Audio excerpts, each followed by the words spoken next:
Prepare for the extreme and let the mud fly. It's all the dirt, air, and engine revs of ATV Off-Road Fury 1 and 2 turned up a notch. So audio is so important in video games these days, is to make the whole package. You know, you have great graphics, great AI, and the missing element in a lot of video games has been great audio. But ATV Off-Road Fury 3 will change that. The game's production team is on a sound gathering mission. Today's sound recording process, we've gathered about 5 or 6 riders, 10 ATVs, and what we're doing is gathering sound for ATV 3, and that sound from just different types of engines, your 4-stroke, 2-stroke, sounds from all the bikes taken off from the starting gate, crash sounds, just a bunch of different sounds that we'll need for the ATVs throughout the game. Even the pros are impressed with the lengths they're going to capture the authenticity of the sound. I've seen so many types of illustrations of ATVs and motorcycles depicted on video games, and you have a 2-stroke sound with a 4-stroke bike, and vice versa. You'll have an open bore bike or a larger displacement bike, sound mixed with a little 80cc bike, and it just takes away all the genuineness of the game. Without the audio there, you're missing half the experience. It's that part that draws you into playing the game. To achieve this level of acoustic realism requires more than just a day at the track with a mic.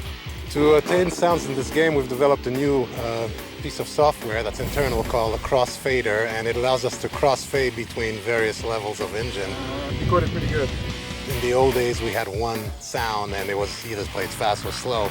Now we can go from one different type of engine to another, so it's a very smooth transition, and we'll be able to duplicate very specific things thanks to this new piece of software that we have. Well, the biggest obstacle in the past has been memory space, and trying to get a realistic sound with a very small amount of space has always been a problem. But now, because of the crossfade tool, we're able to create a lot more variety in the engines with very small loops, thus allowing us to have, we plan on having 6 to 8 motorcycle sounds that are unique at all times during the game.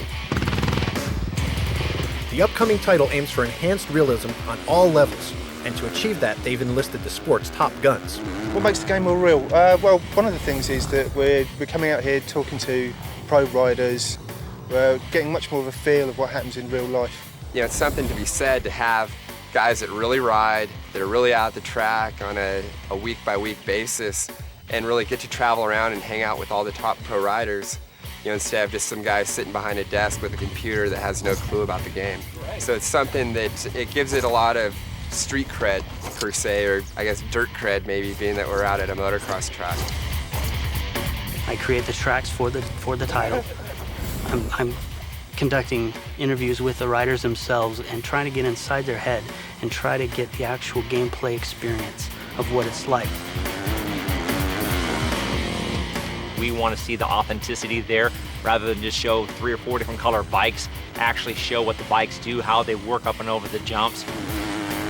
Get the same type of action on that game and emulate what a bike really does out there. It makes it tremendously more believable for the people who have experience, and for those who don't have that much experience, they're going to be able to get the feeling of what it's like to actually be out on the track. So what do the pros think of the game they've helped to create? You know, that gate drops is just like the real thing. You go in the first turn, everybody's yelling for the whole shot, just like you are at the real event. You know, it's just awesome. It's like being in a race, but when I fall off the chair because I'm getting too excited, it's just a lot less painful. Ear-splitting audio isn't the only improvement to this incarnation of the game.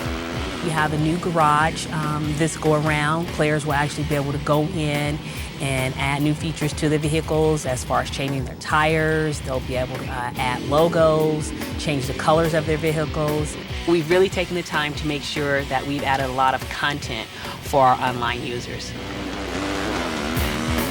We're going more for a clan-based feel, so you and your friends that have come out at the top will be able to create a logo and then all race together. We're going to, have chat. We're going to be supporting the USB headset as well as the keyboard. And version 3 brings more extreme and more varied terrains. If it's snow, we look at the way an ATV should handle on that type of terrain, whether or not it's icy or if it's snow and your wheels may sink into that environment. And that also adds into the garage that we've now added, where a user can change from snow tires to sand tires to tires that are best to use on dirt or just mud. The improvements all add up to an unbelievably realistic experience. Even guys who ride ATVs for real every day can't wait for ATV Off-Road Fury 3. The jumping, going to the turn so hard, all the big whoops coming out and everything, the timing sections, it's great. I mean, it's so realistic, and we know this one's going to be so much better. That's the thing with ATV Fury 3, is we know it's just going to be bad. You know, here with that, working at the tracks, we got all the best bikes out here. It's going to be second to none.